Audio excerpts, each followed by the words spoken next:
What is up, y'all? Double T here, back with another video. Thank you guys for checking this one out. Today we're talking a little bit about gaming collecting on a budget.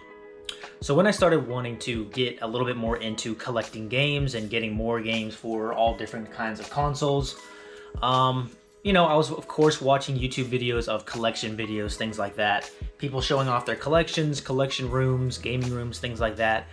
And it's easy to be like, dang, I'm never going to be able to get to that point, right? I'm never going to be able to collect a ton of games because maybe you don't have that much money. You think that it's going to be so expensive that maybe you just can't even get into it, or it pushes you away from even getting into collecting in the first place. So, as I have started this journey and started collecting more games, I found some ways to make this a lot more affordable and not be super, super expensive. So that's what mainly we're going to be talking about today.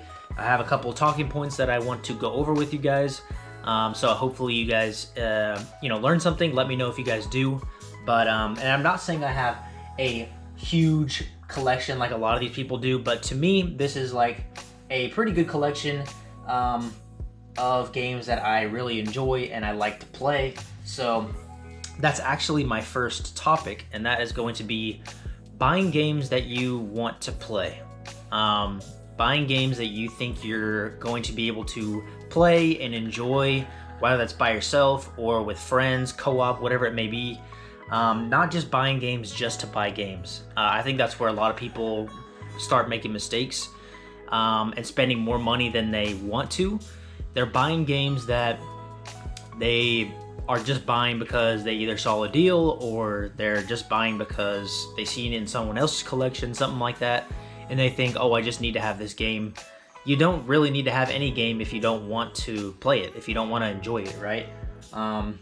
So my collection is kind of curated to games that I like to play, that I enjoy. Also, some of them are my childhood games that I've had, since I got like the PS2.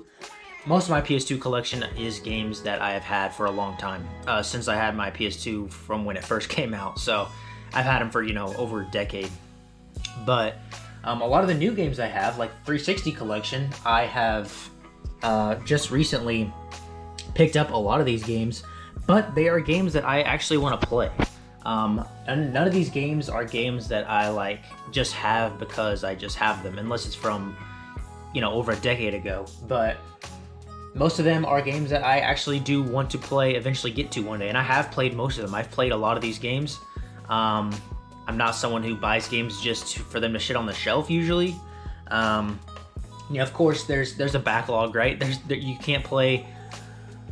It's hard to get through games. It's hard to get through your backlog, right? That's kind of a whole nother topic, but getting games that you specifically enjoy and like to play, I think that's going to help you guys a lot in saving money and not just buying games just to buy games, which I think a lot of people kind of get stuck in that cycle. So I'm going to go ahead and move because this is not a comfortable position for me to be in for the rest of this video.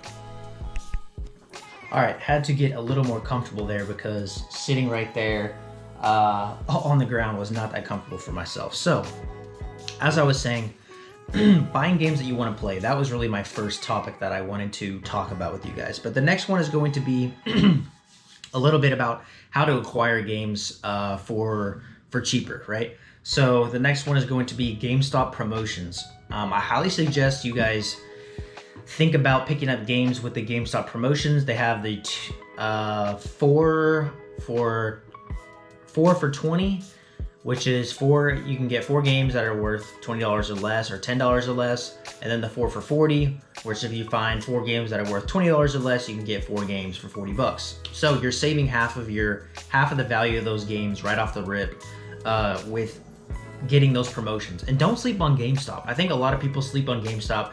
I've talked about this in a lot of my past videos, so I might sound like a broken record here if you're a subscriber, but to me, I've picked up quite a decent size of my collection at GameStop with those promotions. So you can save a lot of money there. So I highly suggest checking out that. The next one is going to be Retro Game Store Retro Game Store Collections. Retro Game Store promotions. So not sure, it all depends on what kind of retro game stores are where you live at. But the ones that are near me, a couple of them have like buy two get one free deals pretty often, or they have buy one get one free even sometimes, or they just have budget games. Like they'll have a case that has like the more expensive titles. They actually have regular, you know, shelves in the store with games that are like $5 to $15 range, somewhere in there. So like the cheaper titles, but some of them are really good titles that you may actually want to play. That can be a really good source of your collection, in my opinion, is those retro game stores. There's one that is near me specifically that I think about that pretty much always has a buy two get one free, and the games are like $5 to $10.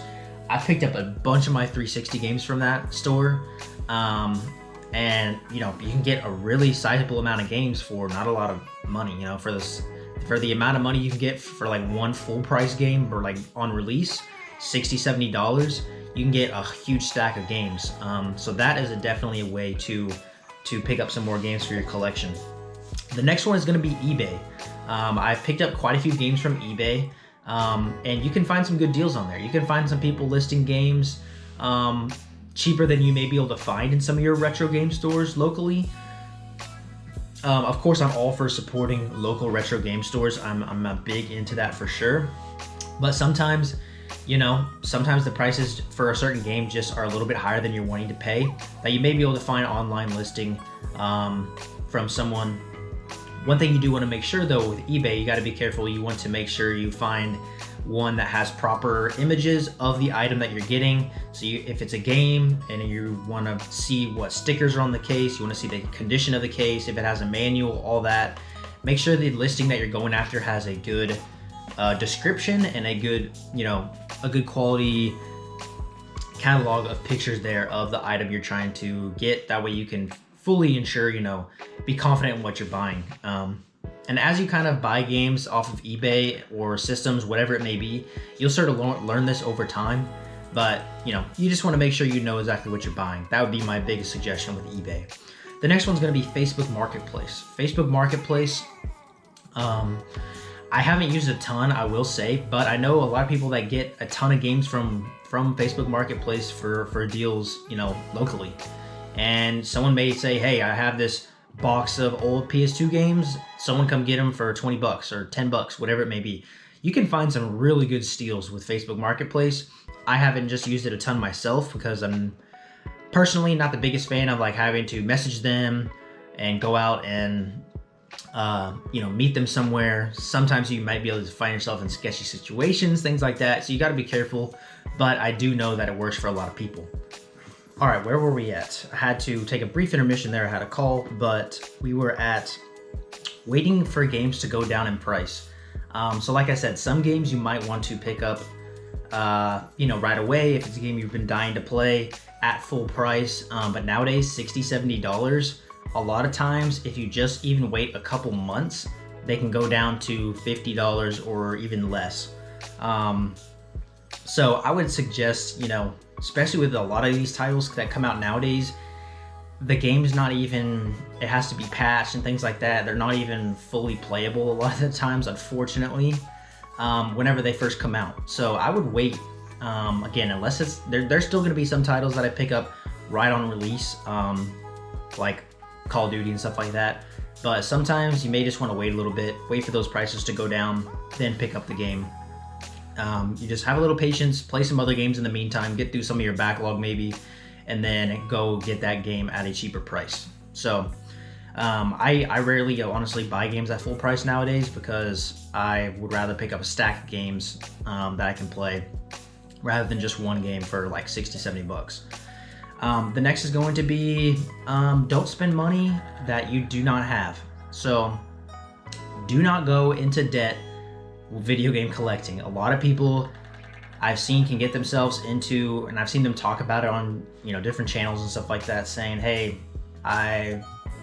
you know, they get caught up in it, and it is easy to get caught up in it, but just like any other hobby or something like that, you don't want to go in debt just because you want to collect games. That is not a smart way to go about it. It's not something that you need to do. If you are collecting games like really regularly, it is something that you can add into your budget. If you're budgeting, if you're not budgeting, I highly suggest you start budgeting. That way you're knowing how much you're spending on games, consoles, things like that. Making sure that you're not putting yourself in a tough financial situation just to have games, because then you're not going to be able to truly enjoy them for what they are, and the reason you're actually buying them, to play them and enjoy them, right? You're not going to be able to fully enjoy that experience if you're playing a game and you know that you're struggling financially in the background just to play that game. It's just not a smart decision to make, but it's one that I have seen a couple people get themselves into. So that's definitely a huge suggestion I would say, is don't spend money you don't have. Don't go buying a bunch of games and collections just off of credit cards, things like that. Not a smart way to do it.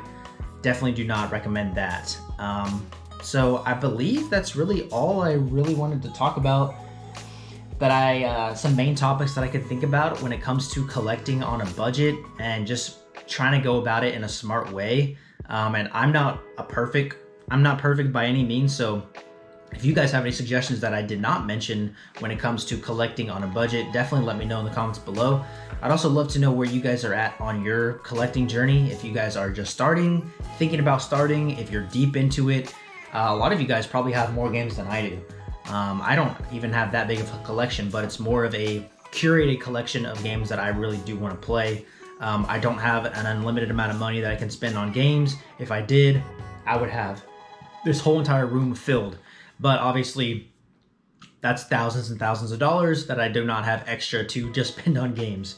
So, if I was in that situation, then I probably wouldn't be making this video in the first place, talking about game collecting on a budget. So, thank you guys so much for watching. If you did make it this far, I really appreciate it. A thumbs up on the video would be much appreciated if you guys did enjoy it. You guys have been awesome in supporting this channel so far, and I truly appreciate it.